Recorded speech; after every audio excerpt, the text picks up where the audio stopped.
성도는 하나님의 임계선 안에 있어야 한다라고 하는 내용으로 말씀을 나누고자 합니다. 다윗이 하나님의 뜻인 이스라엘 경내에 머물기를 바랬음에도 불구하고 사울이 계속해서 목숨을 위협하고 갑질을 행하는 횡포 때문에 어쩔 수 없이 블레셋 진영으로다가 망명을 해버렸습니다.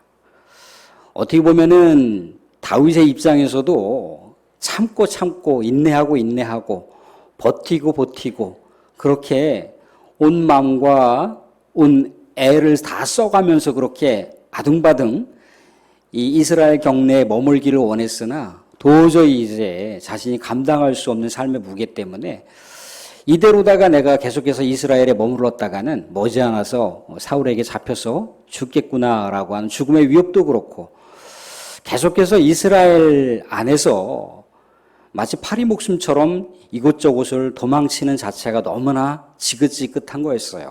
그래서 사울이 가장 두려워하는 블레셋 진영으로다가 망명 신청을 한 거죠. 망명 신청을 했는데 이제 블레셋 진영의 가장 그 5대 도시 중에 가장 용성한 도시라고 하는 이 가드라고 하는 도시에 그 당시에 왕이 아기스라고 하는 왕이 있었어요. 근데 아기스 왕의 입장에서는 대환영인 거죠. 어떻게 보면은 사울의 가장 강력한 적수에 해당하는 그 사울에게 있어서 가장 버팀목이 될 수 있는 사람이 다윗인데 다윗이 자기 민족으로 다 투항을 했으니 얼마나 천군만마를 얻은 것 같은 그런 기분이 들지 않았겠습니까?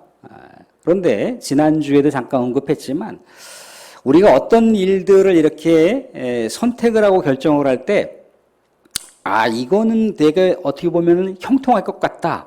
잘 풀릴 것 같다.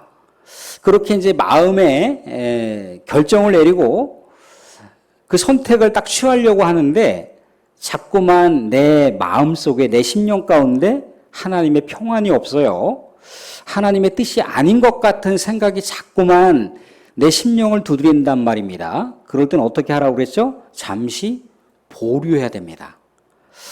무엇인가 내가 지금 이대로 가다 너무 힘든데 이것을 선택하고 이것을 결정하면 정말 인생은 승승장구 잘 풀릴 것 같은데 딱 그 길을 들어서려고 하니까 자꾸만 마음에 괴로움이 생기는 거예요. 답답함이 생기는 거예요.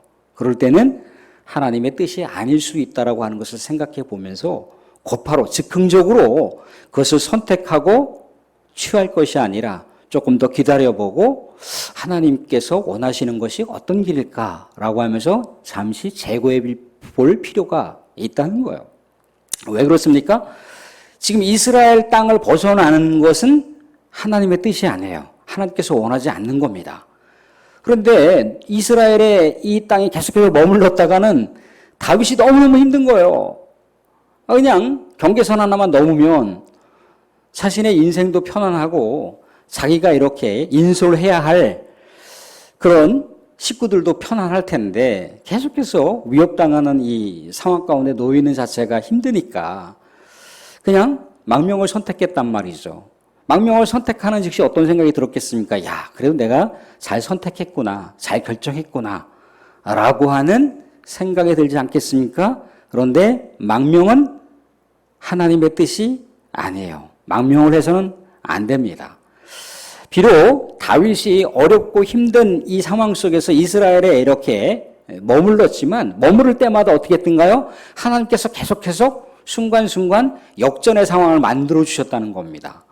사울이 파죽지세로 도관에 든 쥐를 마치 잡듯이 다윗을 이렇게 죽이려고 달려들었지만 그때마다 역전의 상황이 벌어져서 다윗이 되레 사울을 죽일 수 있는 그런 기회까지도 생겼다는 거예요. 그러니까 어떻게 보면 하나님의 뜻 안에 머무르는 다윗을 하나님께서 계속해서 지키시고 보호하시고 생명 싸개로 이렇게 싸매어 주셨다라고 하는 것을 생각해 볼 수가 있는 거죠. 그런데 조금 더 편안하고 쉬운 길을 또 평안이 있다라고 생각했던 길을 선택해서 망명을 했는데 망명을 한 것이 순간적으로는 괜찮았을지 몰라도 또 다른 화근을 자초하게 됐다는 겁니다.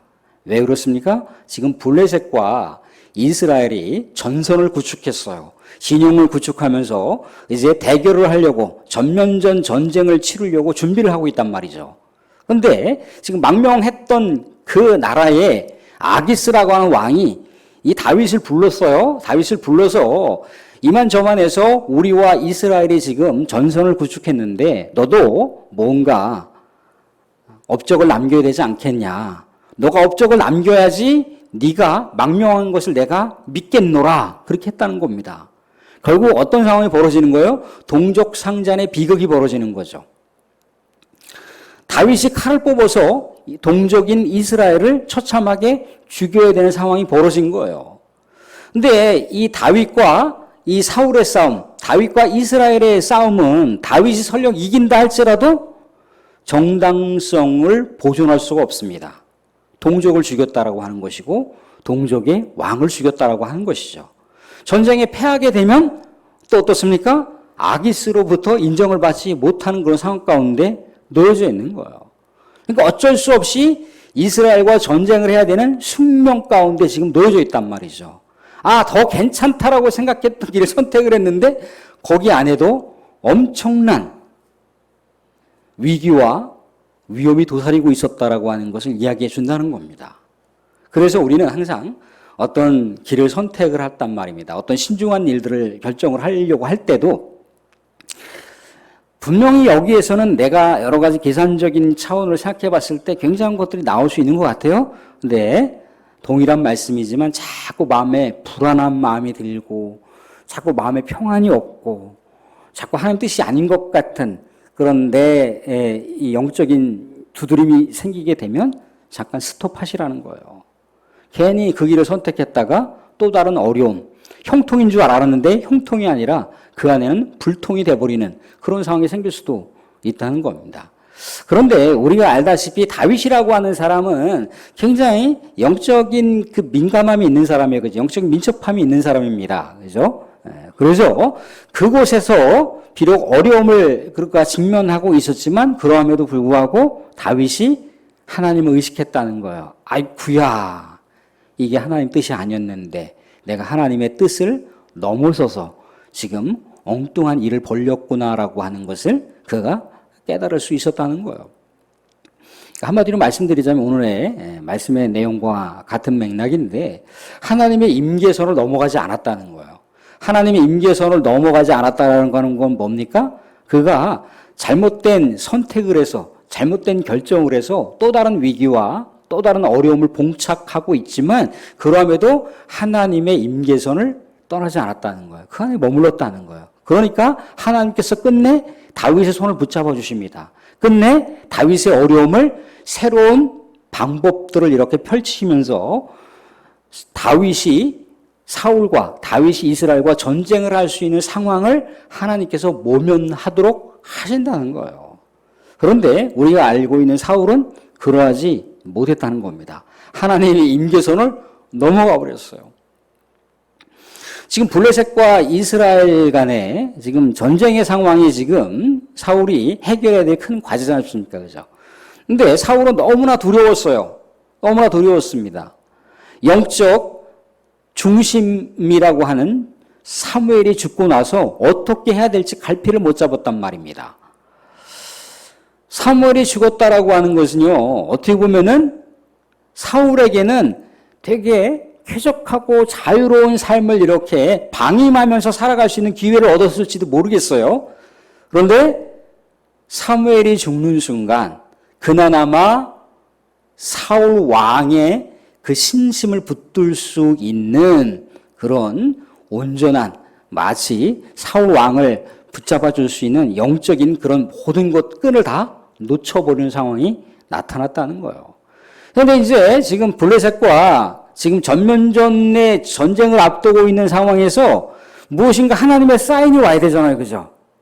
꿈을 통해서든지 아니면 뭐 제사장의 뭐 우림을 통해서든지 아니면 선지자의 어떤 메시지를 통해든지 이 전쟁을 어떻게 풀어야 될지에 대한 어떤 해안과 처세와 방법이 나와야 되는데 하나님의 침묵만 이어지고 있는 거예요. 침묵만.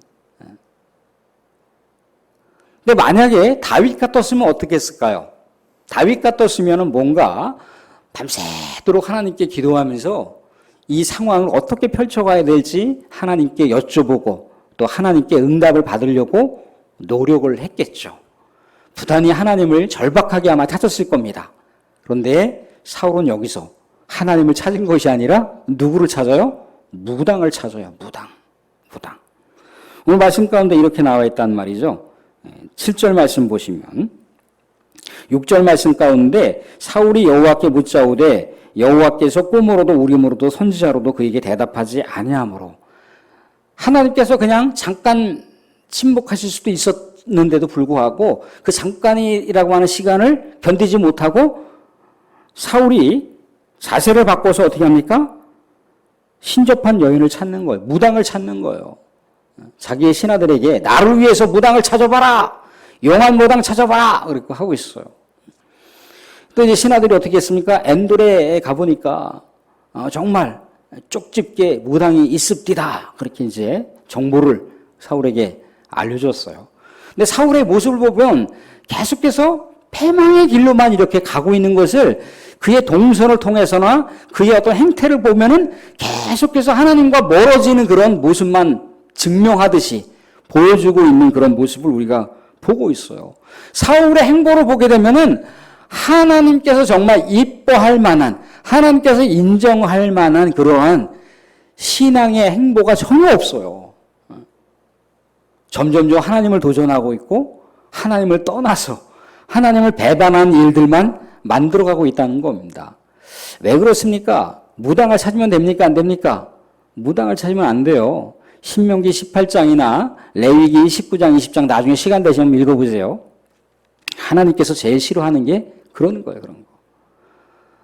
하나님 말고 어떤 좀 인간적으로다가 좀 특출나거나 인간적으로 조금 그런 신비로운 세계가 있는 사람들을 쫓아가서 미래를 듣거나 어떤 그 사람들에게 집안의 어떤 속사정에 대한 상황들을 해결하거나 그러지 말도록 명령을 내리셨어요. 심지어 어떻게 했습니까? 그런 무당들을 쳐 죽이라고까지 강력하게 율법서를 통해서 강조하시고 있다는 거예요. 그런데 사울이라고 하는 사람은 사무엘이 죽자마자 얼마 되지도 않아서 법령 자체를 완전히 다 무너뜨리고 있습니다. 법령 자체를 무너뜨릴 때 어떻게 무너뜨리고 있냐면 심지어 자기 스스로가 하나님의 이름을 거들먹거려 가면서 하나님께서 명령하신, 하나님께서 규정하신 율법마저도 다 난도질하고 있는 장면을 우리가 말씀 가운데서 볼 수가 있어요. 10절 말씀을 보시면 이렇게 되어 있습니다. 10절 말씀 보시면 사울이 여호와의 이름으로 그에게 무당에게 맹세하는 거예요. 무당에게 맹세하여 이르되 여호와께서 살아계심을 두고 맹세하노니 내가 이 일로는 벌을 당하지 아니하리라. 무당에게 네가 점을 치든지 어떤 일들을 내가 너한테 부탁을 할 텐데 네가 그 일을 행하는 것으로 인해서 너는 죽지 않아. 하나님의 이름을 걸고 내가 맹세할게 라고 얘기하고 있어요. 하나님 박수무당 죽이라고 했지 않습니까? 그죠? 근데 자기 스스로 하나님의 뜻을 마음대로 주물럭주물럭 하고 있어요. 이 하나님을 떠나게 되면 얼마든지 그렇게 할 수가 있다는 거예요. 그래서 하나님의 임계선하에 머무르는 것이 굉장히 중요한 거죠. 하나님의 임계선을 떠나가게 되면은 하나님도 잡았던 손을 놓아버려요. 그게 비극적인 인생의 말로인 거죠. 그래서 어떻게 합니까? 이제 무당을 통해서 누구를 불러들여요? 죽은 사무엘을 불러들이는 거죠. 근데 여기서 속고 있어요. 사람의 영혼은 죽으면 이제 누구의 영역으로 들어가는 겁니까? 하나님의 영역으로 들어가는 거예요. 하나님의 영역으로. 우리 예전에 우리 믿음 생활 충만하지 않을 때 우리 동네 마을에서 아니 우리 집안에서 다 굿 한번 하시고 그랬잖아요. 그때 무당이 와서 굿할 때 어떻게 했던가요? 막 이렇게 표정하거나 행태를 보이거나 막 뭐 말투 억양을 보면은 아이고 우리 문중에 그분이 있었는데 돌아가신 분하고 똑같아. 응? 그러잖아요. 무당이 옛날 우리 조상 중에 누군가 돌아가신 분의 그 모습을 이렇게 취해갖고, 뭐 이렇게 보여주면, 아이고, 이거 진짜 용하네. 아유, 쪽집게네. 그렇게 우리가 반짝하잖아요. 그죠? 무당에게 들어오는 게 돌아가신 조상님 중에 누가 들어오는 겁니까? 귀신이 들어오는 겁니까? 귀신이 들어오는 거죠. 제사상에 무슨 조상들이 와서 제사밥을 먹습니까? 귀신들이 와서 먹는 거지. 제사 지내지 말라는 거예요. 그래서 제사 지내는데 가서 참여할 필요도 없어요. 정서운하면 제사가 진행되기 전에 가시든가 제사 끝난 다음에 가셔도 돼요. 굳이 뭐 제사상 차려놓은 데 가갖고 난 절하는데 그럴 필요가 없다니까. 왜 그런 갈등을 마음속에 품으시고 왜 그런 제사 드리는 그 자리에 가십니까? 그럴 필요가 없어요. 귀신이 와서 춤을 추고 있는 자리에 못하러 가시냐 말이죠. 지금 죽은 사무엘이 올라오자, 그 하나님의 영역인데 지금 죽은 사무엘이 올라오는 게 아니라 누가 올라오는 거예요? 귀신이 사무엘을 흉내내면서 이 무당한테 들어온 거예요. 어떻게 보면은 지금 사울이라고 하는 왕은 하나님의 임계선을 완전히 벗어나서 하나님에게 사로잡혀야 될 이스라엘의 왕이 지금 사탄 마귀 귀신에게 노릇하는 상황이 되어버렸다는 겁니다. 결국 어때요? 하나님께서 사울을 놔버리시니까 이 블레셋과의 전쟁에서 어떻게 됐던가요? 사울이 비참하게 죽어요. 그리고 그 시체가 벳산 성벽에 박힙니다. 모든 사람들이 보라고, 모든 사람들에게 전시를 하듯이 이 사울과 사울 아들들의 시체를 성벽에다 갖다 못으로 박아버려요. 비참한 치후에 말른 거죠. 하나님을 섬기다가 하나님을 떠나게 되면 하나님께서 보호하시고 하나님께서 붙잡아 주시는 영향을 싫다고 무시하면서 떠나는 것과 마찬가지인 거예요. 사울의 비참한 모습을 우리가 보게 되는 거죠. 사랑하는 성도님들, 말씀을 정리할게요. 다윗이라고 하는 사람이 물론 하나님을 의식하면서 이렇게 늘 언제나 하나님의 말씀을 차분하게 상고하고 자기가 삶의 어떤 결정을 할 때마다 하나님을 의식했지 않습니까? 그죠? 그런데 순간순간 깜빡하고 놓칠 수가 있다는 거예요. 탈선할 수도 있는 거죠. 믿음의 길이 아닌, 하나님의 말씀의 영역이 아닌 것을 이렇게 택하고 선택하고 결정할 수도 있습니다. 그런데 그런 실수, 이탈된 그 상황 속에서 어떻게 하라는 겁니까? 하나님을 의식하라는 거예요. 하나님 의식하라는 거예요. 그러면 그런 어려운 상황, 또 다른 화근이 벌어지는 그 엄청난 상황 속에서도 비록 이 전쟁의 소용돌이 상황 가운데 놓여져 있었지만 하나님께서 손으로 잡아주시더라는 거죠. 손으로 건져주시더라는 거예요. 그 환경을 다시 하나님께서 방어해 주신다는 거예요. 그래서 하나님을 의식하라는 겁니다. 하나님의 임계선 안에 머물러야 돼요. 근데 우리가 다윗과 사울 왕을 보면은 사울 왕은 완전히 임계선을 벗어났어요. 그죠? 우리가 하나님의 임계선 안에 머무는 것이 정말 중요하다는 겁니다. 그 임계선 안에 꼭 머무르셔야 하나님의 은혜와 축복을 다시 받을 수가 있습니다. 다시 하나님께로 나아갈 수가 있는 은택을 우리가 입을 수가 있습니다. 사랑하는 우리 믿음의 교우들, 언제나 하나님의 임계선 안에 머무르셔서 우리 하나님의 놀라운 은혜와 축복을 다 누리실 수 있기를 주님으로 축원드립니다.